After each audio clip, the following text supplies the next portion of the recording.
Well, right off the bat, Mountaineer Nation, I do think you should be happy that your new athletic director is willing to come on shows like this one, willing to talk to media, willing to introduce himself to all of you.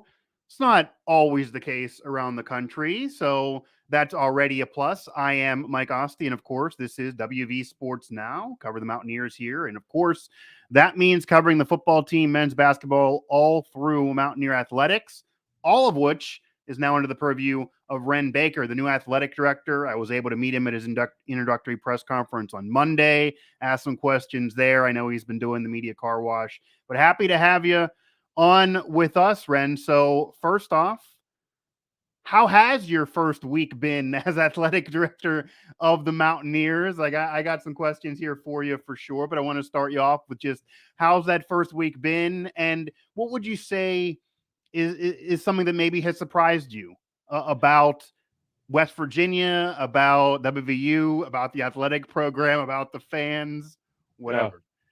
Well, first of all, thanks for having me. I appreciate you Absolutely. taking the time to visit, and I always enjoy getting these opportunities. I learn something from each one. It's been a whirlwind for sure. I think how fast this process went. It was much faster than most, and so Yeah. there's questions along the way people have asked me. I'm like, you know what? I don't even know that yet. Like, if normally an AD search takes 3 months or something, because people aren't in as big of a hurry, so you can research more and Sure. so this one went fast, but I'm enjoying it. I think I told a couple of people when I was there, I'm used to drinking from the fire hose, but I feel like someone pulled the valve of the ocean right in my face a few days Yeah. ago. But in terms of surprises, I would say there's been a couple. One is um, I knew how warm and hospitable the people of West Virginia were. Let me say, I shouldn't say I knew, but I had heard. Right. But we've transitioned in our careers a few times. We've never had such a warm welcome, and particularly not just for me, because I've transitioned and I've got a big job with a lot of responsibilities, and I'm Yeah. immediately going to be immersed in that. But the way that people treated my family was just incredible. They, they from the time they landed, they were carting them around, giving them gifts all along the way. I'm I sure your looked over. daughters have like that, getting gifts. I'm They sure is a have. plus. My oldest doesn't say a lot. She kind of keeps to herself. Okay. But I looked What over at ages one. are they? I did The meet them, but oldest is 11, and okay. she's very kind of quiet and reflective, and always has been. She's the kid Okay. that, as an infant, you could lay her on her activity mat, and she would just lay there staring at the carousel above her head for Right. hours. The Okay. youngest, we bought her a mat. She never laid on it one time. You laid her down and she screamed. She wanted you to be engaged with her, and she's still that way. So I looked up one time. We were at a luncheon, and my oldest daughter sitting at a table by herself, looking at something on her phone, and my youngest daughter is at a table of 8 with 7 adults, and she's holding court. They're all just laughing, and so, but they both. I mean, I think a good sign was we landed here in Denton, and they wanted to pick up their cousins and go Yeah. back. So that was awesome.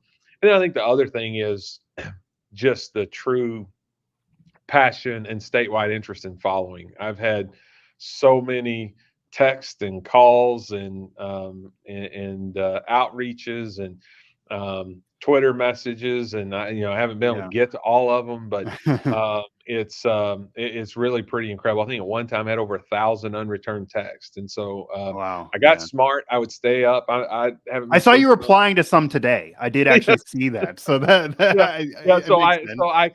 Yeah. You got so much on your mind. I'm not sleeping a Right. lot right now, so I just wait till like 2 a.m. and reply to all those texts because no one can reply again. Because sometimes you're replying and then people are replying back. So I'm like, well, if I wait till two, That's everybody else is asleep. That's smart, actually. I might try to use that because sometimes, yeah, you do reply and then your reply doesn't make as much sense by the time somebody else throws it back Yes. again. Yeah. So uh, you know that that's coming, but until you experience it, you Right. probably don't have a full taste of it. So those are probably the two surprising things. But man, I've just been overwhelmed with the excitement and enthusiasm, and it gives you a lot Yeah. of energy. Yeah, excitement, enthusiasm, to say the least, when it comes to Mountaineer Nation for sure. Obviously, talking here with Wren Baker, WVU's new athletic director, Mike Asti here, and again, WV Sports Now. Find us on our channel, wvsportsnow.com, as well on our site, and also everywhere you get your podcasts. You can find this in any of our podcast shows: Apple, Stitcher, Spotify, TuneIn, etc. Now, Ren, I did start you off with that one where kind of you can go wherever you wanted, and I'm sure there's gonna be more surprises that are gonna keep unraveling. I had people ask me to ask you your tutor's order. I don't know if you've been there yet, but that's a popular spot. There's a lot of food joints you and the family are gonna want to hit up. I'm actually a new girl dad myself, 4-month old, so I got. Congrats. Thank you. I have that journey ahead of me as well. She's finally getting into a sleep schedule and actually playing on a mat and not, allowing us to have a little bit of a life right now so I can do kind of these things while she's sleeping.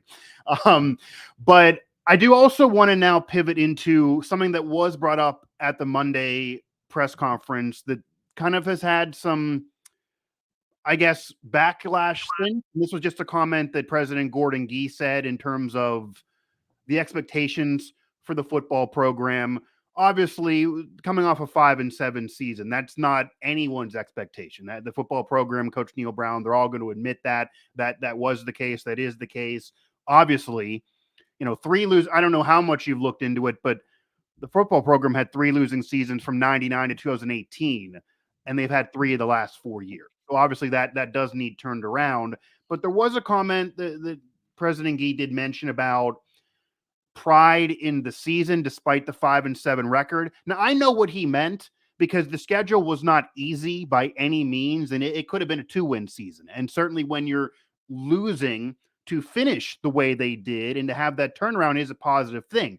Easily could have understood if that season went completely in the toilet, but you do still miss a bowl game, which is a Yeah. bar that I think at the lowest, the 15th winningest program has to at least get to.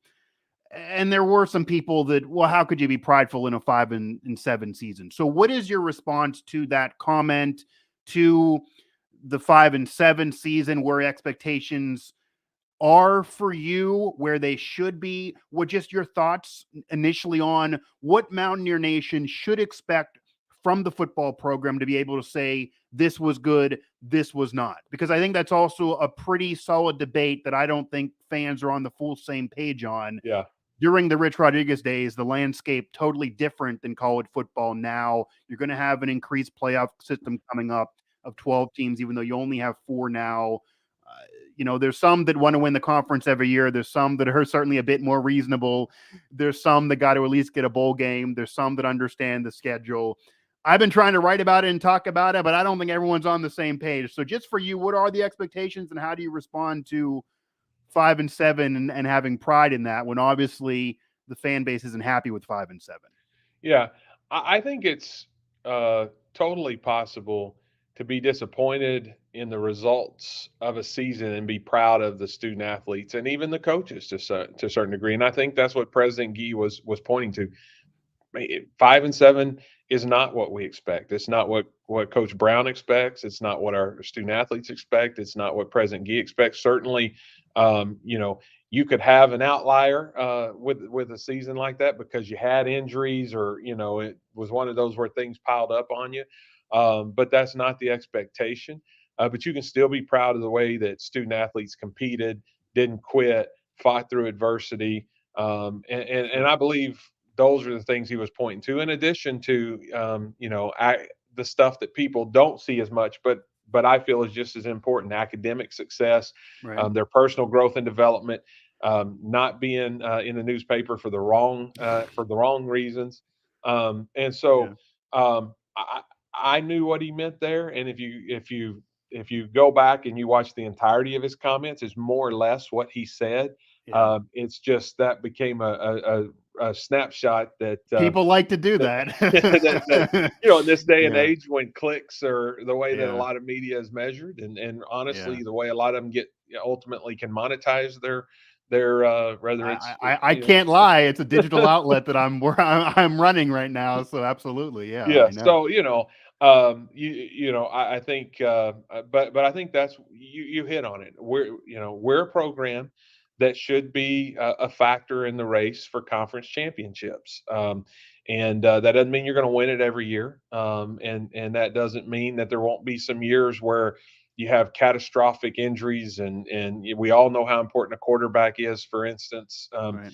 And so, but that's where we should be. And if you look at the expanded playoff, it's, I think, initially going to be a 12. Eventually, I believe it will get to 16.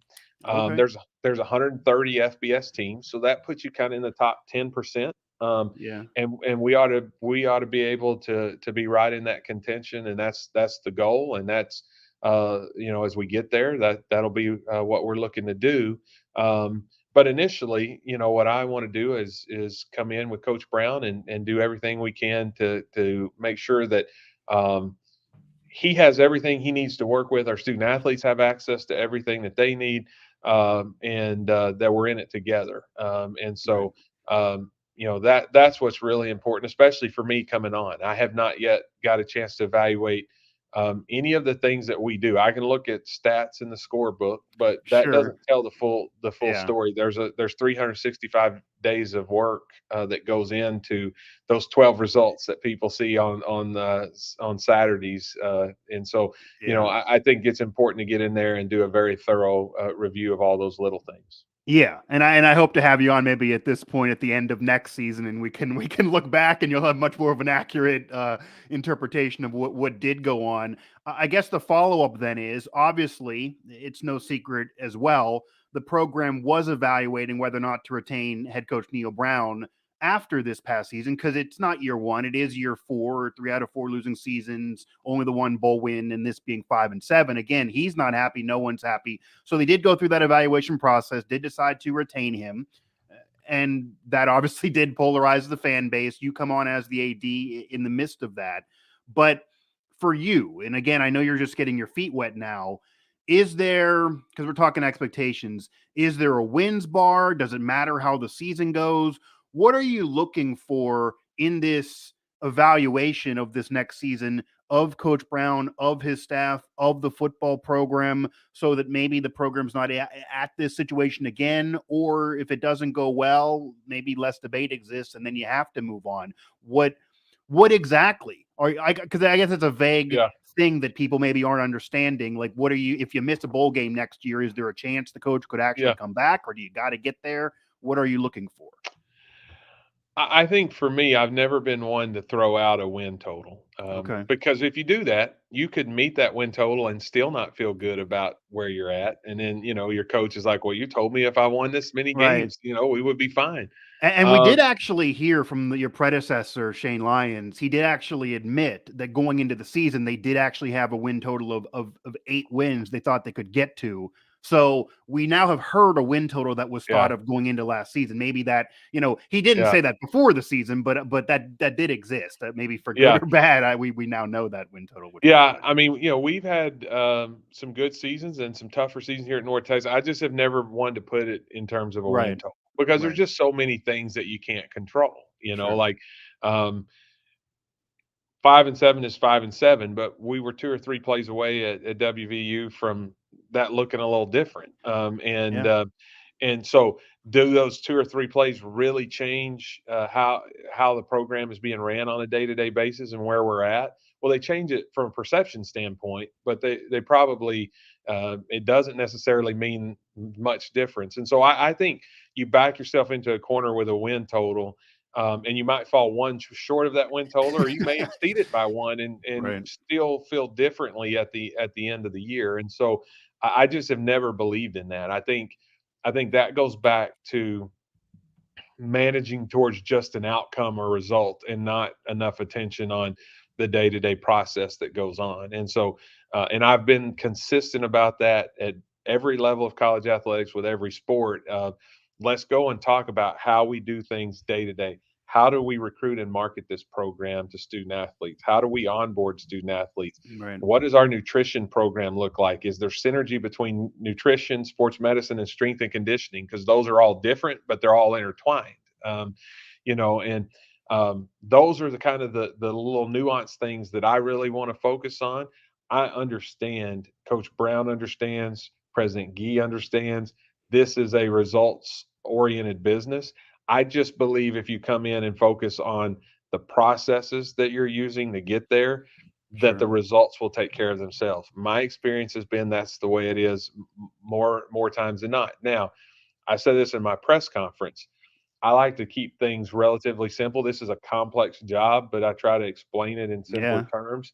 Yeah. I believe successful businesses, successful athletic programs, anything in life that you're running to be successful, you got to have the right people. They got to be in the right positions. You got to give them the tools they need, and then everybody has to be following the right processes. So when you talk about evaluation, if we're not getting the results that we want, those are the things I'm going to go back and see. And like, hey, Right. if we have the right people, but it's a tools or processes issue, let's fix the tools and processes issue. We get Yeah. to the end of the year and we feel like the tools and processes issue that's not where it's at. Yeah. It could be people.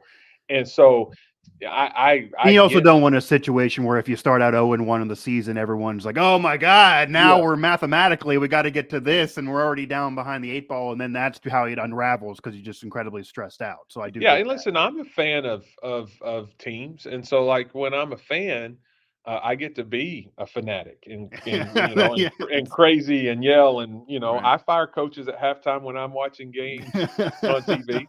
But Right. when it comes to Yeah. WVU, I'm paid to be thoughtful, reflective, Right. analytical, not emotional. They don't pay me to make emotional decisions, and so that's the responsibility I have to our student athletes. That's the responsibility I have to the institution, and certainly all of our coaches and staff. And so I understand there's a responsibility to the state and all the constituents outside as Right. well. But you can't get caught up in the emotional aspect and just start throwing numbers out there that of expectations when you haven't had a full Sure. time yet to really understand everything else that goes into it. Yeah, talking with Wren Baker here, Mike Asti, WV Sports Now. Now we got maybe about 10 minutes left here with you. So I do want to ask you one more thing in terms of this realm and then get to some things because some fans actually had some questions for me that they wanted me to ask you. I'm not going to get to all of them. Some of them I'm not even going to ask, but some of them I think actually are legitimate questions that actually do go to the fans and will also portal and NIL as well. But in terms of the expectations, in terms of getting there, in terms of achieving those expectations, the one conversation that I've been bringing up a lot that does exist, but I don't know if it gets as much energy as maybe it should. And it is kind of the wire, and this is really where the athletic director comes in. The wire that an AD has to walk in terms of scheduling, especially for a football program. And I totally get you're responsible for all the teams, but football is that top dog program. It is the money maker. So that's really where fans want to go right now. But in terms of a football schedule, because like a college basketball schedule, for example, you can have Bob Huggins take his team to Portland and play a top 5 team in the country and have a loss really not impact the season that much That's because right. you have so many games left on the schedule. You have often a week break after the long travel. So you're able to get over things. People forget about things. You have your conference schedule and you can fit other things in. So you can play the backyard brawl every year, as well as play a couple other quality out of conference opponents. You have your conference teams, and you can have other games that maybe some think are gimme wins to tune up the team. You can do all that. It's harder in football to put that schedule together. Now we've seen TCU out of the Big 12 this year put forth a schedule that included outside of the Big 12 that had ranked teams in there, and you figured always have those every year. They had an FCS team out of conference, a group of 5 team out of conference, then they did have a Power 5. Now, they played Colorado this year prior to Dion. We'll see what happens next year. But that was what they did, and it worked when they went through that, went through the Big 12, and then they ended up getting to the playoff, even without winning a conference championship. West Virginia recently, and even what we see in the future, is taking a little bit tougher approach. And I think this is kind of what Gordon Gee was bringing up. And while that's something, I guess, to be proud of in a way, it makes it maybe more difficult on yourself. There have been some critics to say that myself, I've even said this, that West Virginia unnecessarily maybe is scheduling some games too tough. 3 years in a row, they're going to start a season on the road against the Power 5 team. This year, you played 2 Power 5 rivals on the road, even though Virginia Tech is down. Next year, you're starting at Penn State, who is in the Rose Bowl. You're going to play Pitt again. Even 8 wins is better than the season that West Virginia had, even though that was less than their expectations. You have Alabama coming up in the future for a couple of years. Obviously, that's going to be really, really tough. You're going to have another Power 5 team in the midst of those seasons as well. What are your thoughts on how to properly schedule a season that also gives you a chance to reasonably win enough games to not only get a bowl game, but get above a bowl game while being respectable? It's very difficult to walk this line. I could argue the schedule's been too tough unnecessarily. Other people like playing these rivals because they don't even like West Virginia being in the Big 12 because they lack the natural rivals. Where do you stand on all of that? Because it's very difficult to try to figure that out. And TCU just put the plan in place that you don't need as tough of an out-of-conference schedule that West Virginia has. If you get through the conference, you can get in the playoff. But WVU's schedule out-of-conference is still tougher. Yeah. No, I'm kind of tracking probably where you were. At North Texas, I think we might be the only Group of 5 program in the country. I've not scheduled one bye game since I've been here. We do some home and homes with Power Fives, Okay. but we're not going to put our team in a position to be disadvantaged, even though we can make money taking a guarantee game.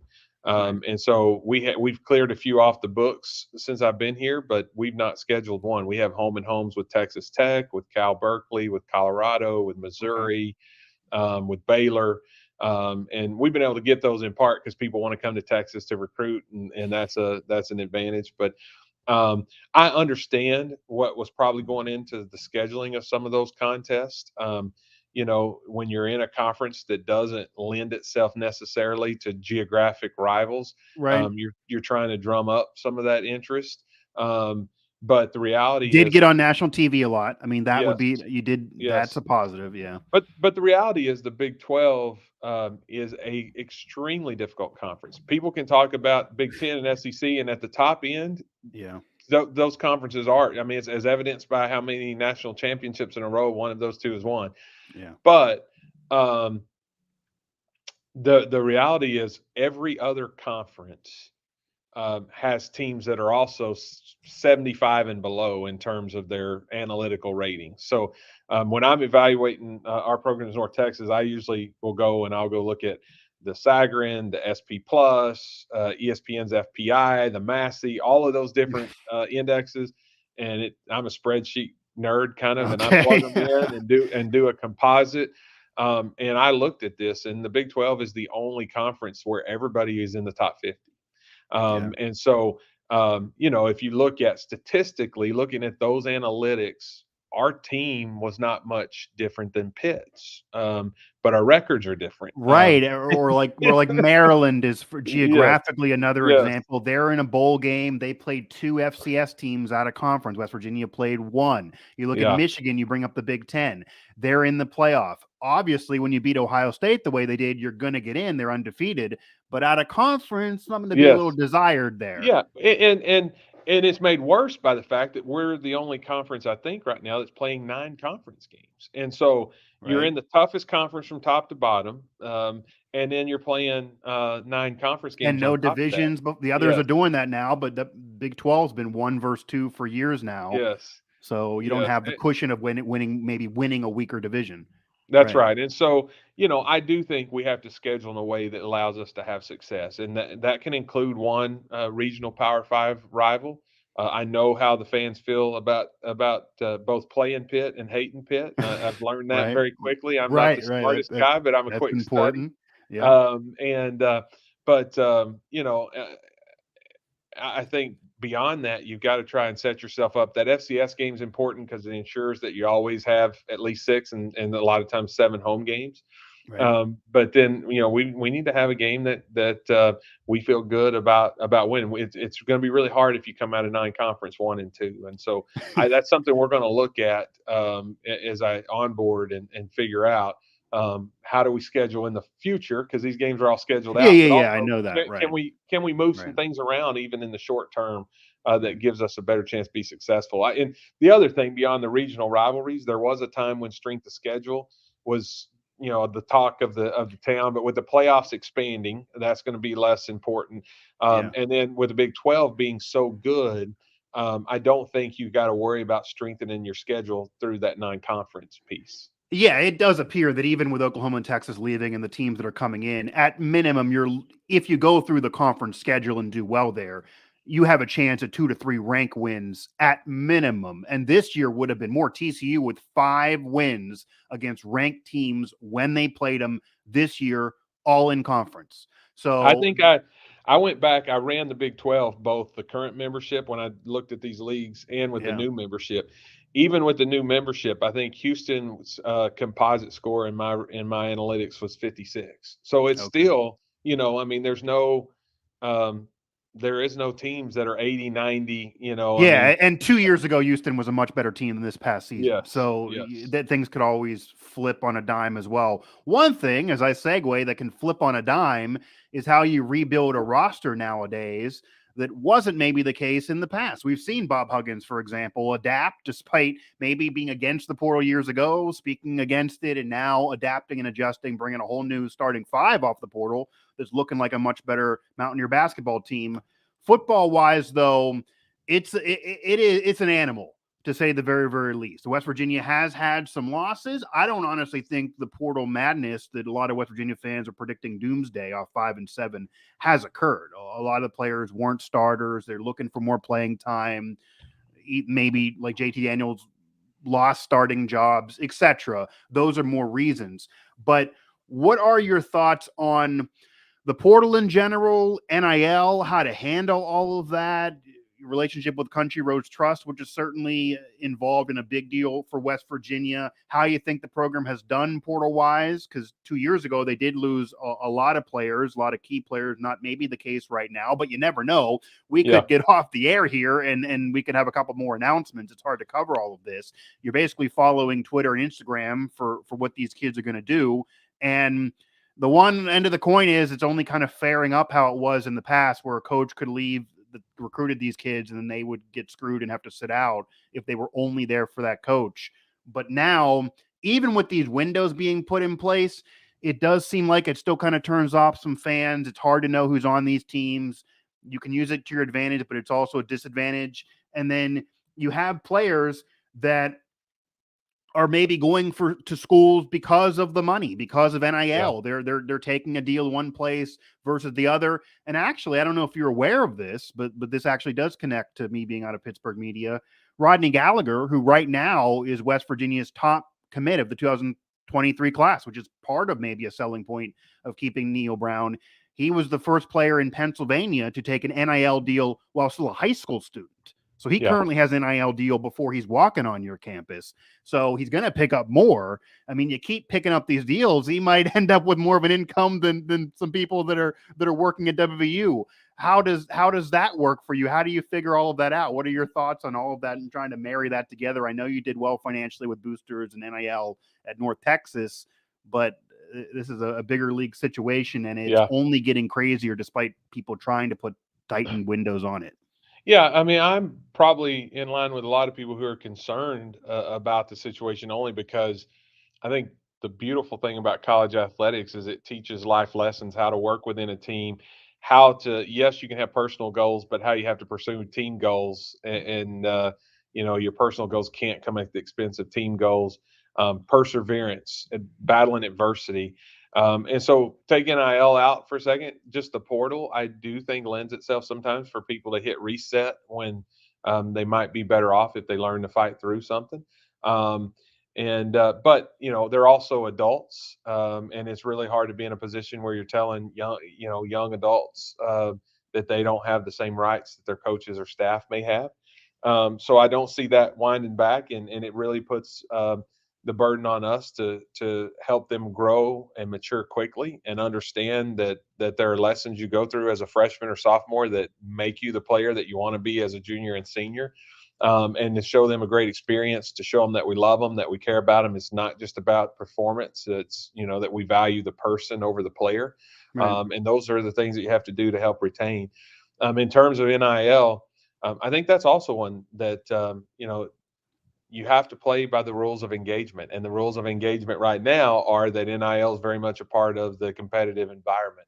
I am very adamant that we do a good job trying to help educate kids. I think handing anybody, not just college athletes, a large sum of money that Yep. has that's going to end in a finite period of time can create some really catastrophic habits for them. And we got to do a great job of educating them. And even it could be a financial catastrophe. You go out and you have a down payment for a car, and you have some income coming in. You can pay monthly, but if you get Right. injured and that income's gone, now you got trouble. And so Sure. those are things You make that 50 grand. If you spend 55 grand, you don't have any money. that's right, and Yeah. those are things I think about myself when I was in college, and I wasn't a college athlete. You handed me when I mentioned I was to earlier on a deal. I was a full academic scholarship kid, and then I was Yeah. Pell Grant eligible, so I get my Pell Grant back, and I couldn't spend it fast enough, So I've been there, I understand it, but I want to make sure that we're teaching kids the right way to do things. But I think we can do those things and still provide these NIL opportunities. And I do see it as an opportunity, and it's a competitive opportunity. And so Yeah. we're going to have to be engaged in that space. And you're going to hear that message from me consistently. You're going to see me encourage activity from our fan base and from businesses across the state of West Virginia and the region, because I do think we have an obligation to ensure that we're providing opportunities equal to or better than our competitors, and that's going to come through areas like NIL and Country Roads Trust and those kind of things. And so I'm very Yeah. thankful to the people that are giving and to Country Roads Trust and are backing it, because I do think at the end of the day that is about providing opportunities. Yeah, and West Virginia does have the benefit in a way, if you want a glass half full take, of having so much success throughout the history of the program, but also relatively recently in athletics, and having so many former athletes and former alums, et cetera, notable figures that are doing it big, whether professional sports, media, industry, academia, et cetera. So there's money to be had. There's boosters with money out there. There's alums that have major platforms. You can actually, I know you've talked a lot about your thoughts on alums and repairing those relationships and maintaining those and messaging Pat McAfee and all of that. So I'm not going to ask you that here because we only have another minute with you. WV Sports Now, we do have all that coverage, and we did talk to you on Monday at your presser. You addressed that.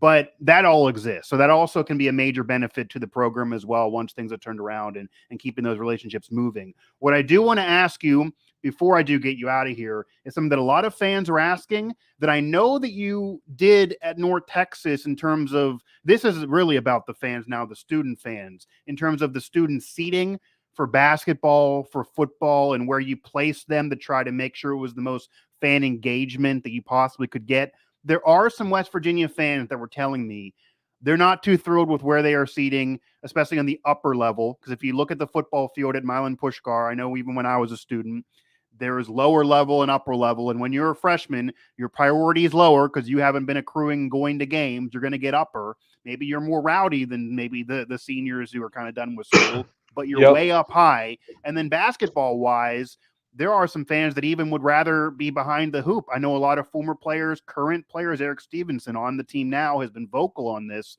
on Twitter. John Flowers, who you met at the press conference, he's brought this up. What are your thoughts on maybe reconfiguring the student section? Do you like where they are? Do you understand maybe your perspective of moving them somewhere else? What's maybe fans are not understanding on why they couldn't be moved that maybe would pull back maybe some of the venom of why are we way up here when we're Yeah. paying good money, or when we're students and want to come? Well, and by the way, when we finish this, if we need to go a couple more minutes, we can. I'll try to answer this quickly. I haven't had a chance to be at games yet, so it's a little Right. bit harder for me to evaluate. Sure. But we certainly at UNT, we've changed a lot since I've been here, in trying to ensure that our students were having a great experience. And we have 44,000 students, and so and we get a lot of money from student fees, and so That's more than I would have thought, actually. That's yeah, okay. we're one of the 25 largest public research Yeah. universities in the country. So and so we've spent a lot of time when we talk about fan experience. We spend just as much time on the student experience as we do the paying non-student fan experience, because I really do think the best way for us to grow that base is to start with students who are passionate, loyal, make sure that they have a great time, that they're treated well, and then we transition them. We give, and we have more of an ability to do this from an inventory standpoint than WVU has, where you sell out or get close to selling out. Right. But our student graduates, we give them free tickets for a year that they can come back, still sit in the student section, Wow. still do that, and then over a 4-year period, it's graduated. It's the next year 75%, and then 50%, and then 25% off, and then ultimately they have the full tab. But it's a big part of our strategic plan here and what we spend a lot of time talking about. So it's something I'll be open to and we'll look at. I want students to have a great time. They're very important to the environment. It's interesting. The trend certainly nationally has been to take students out of the end zone and put them on sideline. Part of that is so like basketball, I don't know the camera angle yet, but part of that is people like to see that full student section on TV on I the think that camera. might be the reason. Yeah, if you look, Yeah. you get to see the signs. They are better on camera now where Yeah, they and are. so there's different reasons for doing different things, but I'm coming in without any preconceived notions. I want to hear the pros and cons of each. Most of the time in these kind of situations, there's not a right or a wrong or a perfect answer. It's just the answer that best Sure. scratches the most itches, I guess, so to speak. So I will definitely look at that. Another one that's come up a lot is black uniforms. We have black I uniforms was at gonna North actually, Texas. yeah, people wanted me to ask you about that as well. That a lot of former players are big on bringing those back. And actually, I Yeah. don't know if you're even aware of the TBT. A lot of Yes. former West Virginia Yeah. is big in that Oh, because a lot of former yeah. players are part of that and had deep runs in that, and Yeah, they're trying on to wear on a black personal there. level, And I love alternate uniforms. Now, I think the majority of games you need to wear your colors and the ones that people resonate with. I But was also going to bring that in because I don't know if you're aware too. West Virginia changes their uniform every week in football. And I know a lot of yeah, people want the black uniforms in basketball back, maybe even black in football. They change them every week. There's gray. Some of them don't really have blue and gold at all. There's a yeah, white one with a blue helmet. So there are yeah, some that maybe want them to get a little bit more traditional, but it's yeah, also a cool thing and a marketing thing to change every week too. yeah. It's usually a push and pull, right? It's the younger students, the Right. student athletes who like the alternate jerseys, like the different things, and it's the traditional alumni that. What I Yeah. always tell our folks here at North Texas, because we are the mean green, so we have some folks that get real upset when we're not wearing green. Right. But I always just say, hey, the kids making plays like some alternate uniforms. And, as much as we love your support, That's I think true. we all want the kids that make plays to be happy, and we want to get more of those young people in our program. So I Yeah. probably tend to lean a little bit towards making sure that our student athletes feel like we're fresh and we're being cutting edge. We're giving them some options.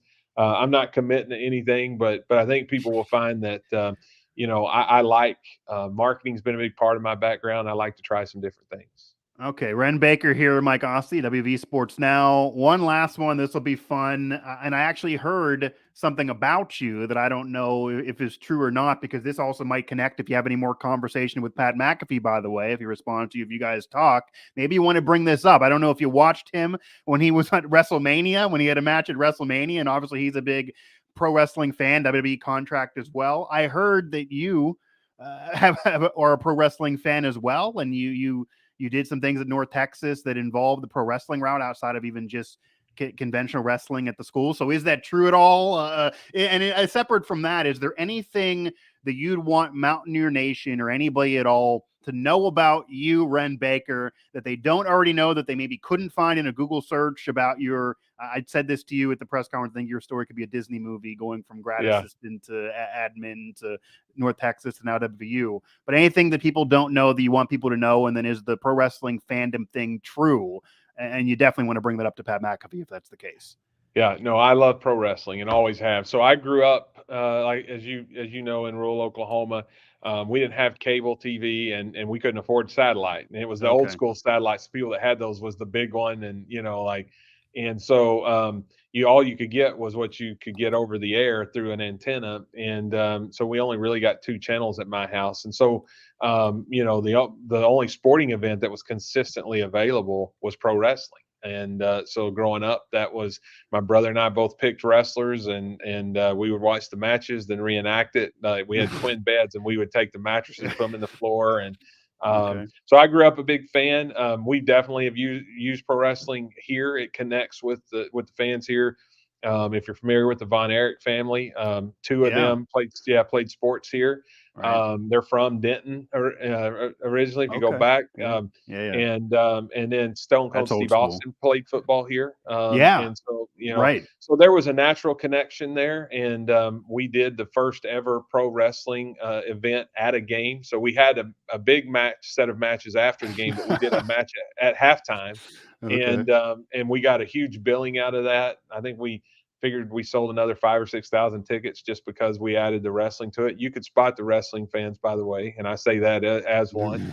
Um, but yeah, I love it. My favorite wrestler of all time would be Ric Flair. I'm not Okay. comfortable enough yet with you to do all of my Ric Flair impersonations, but maybe after a few Next podcasts, time we'll do a yeah, woo maybe. yeah, Yeah. Yeah. I could Okay. probably do that, but yeah, my wife says it's the men's soap opera. That's I what hear she that. calls I hear pro that wrestling. too. Yeah. Yeah, I hear that too. Actually, tonight it's actually SmackDown's in Pittsburgh. So, yeah, I hear that it too. Actually, I'm a little younger than you, but I did grow up also a pro wrestling fan. So that's a cool thing. And if you ever do that again at WVU, I would definitely tell McAfee, hey, this is the game you want to be at, because maybe he'll try to connect the dots. If you get game day there, that's definitely something to cool to be at. I've been behind, so I was just watching a little bit of Raw last night, and it scrolled across the bottom that they're going to be in Wheeling, and I'm like rewinding, I'm like, Yeah, they do go to West Virginia, yeah, for some house shows yeah, sometimes, maybe even more than that. There's other outside WWE, they sometimes get there, and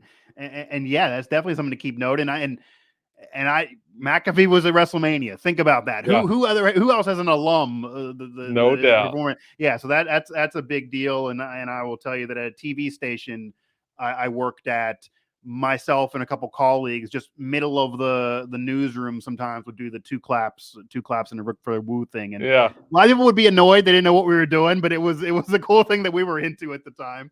And yeah. obviously that transcends just pro wrestling as well with Ric Flair. So that I'm glad that was actually truthful. You never always believe fans when they say something to you on Twitter. So Yeah. No, that like actually is truthful, and we'll have to listen, there was a connect the time dots there. I was bashful about it for a time, but now I'm not. And I like my girls and wife are not really into it, but so I like to aggravate them. Sometimes I enter the room, I may play Stone Cold's Glass Breaking, or I may play Space Odyssey from Ric Flair, and That's funny. enter the room dramatically. But that's more to tease them, give them a hard time. They're always like, "Come on, Dad." But no, I enjoy it. It's kind of a little break from reality Yeah, sometimes. you can tell them that my wife grew up a wrestling fan as well. Made a sign when she went to Raw one year, she tells me about, and her older brother would practice the moves on her. Luckily, she's fine. So you can, children of all ages, all genders, etc., can be into it. But thanks again, man, for the time. I definitely appreciate the time for sure. And we'll be happy to have you on, be able to do this again sometime for sure. And I'm glad the Mountaineer Nation got to know you a little bit. I've been getting to know you a bit. I put this out there. I think you're the right man for the job. I've been impressed with the resume, like talking to you. So the proof will be in the pudding, because that's all the response I always got. Well, we can't say that now, but Yes. but I definitely appreciate the time for sure. Well, thanks for having me on, and I would tell Mountaineer Nation, can't wait to get out and meet everybody, and I'm excited to be there. Absolutely. So again, Wren Baker, the new, and I guess we'll drop the new now, athletic director of West Virginia University, of course, football, basketball, women's soccer, Big 12 champs, a lot going on athletically for the Mountaineers. And he right now will be guiding the program into the future. Again, Wren Baker, the new athletic director for WVU, WV Sports Now. I'm Mike Asti. That'll do it for this edition of the show. Hit that subscribe button, like, subscribe, follow the site, the channel, etc. And can't wait to talk to Wren again and see where the program is at that point. All right, I appreciate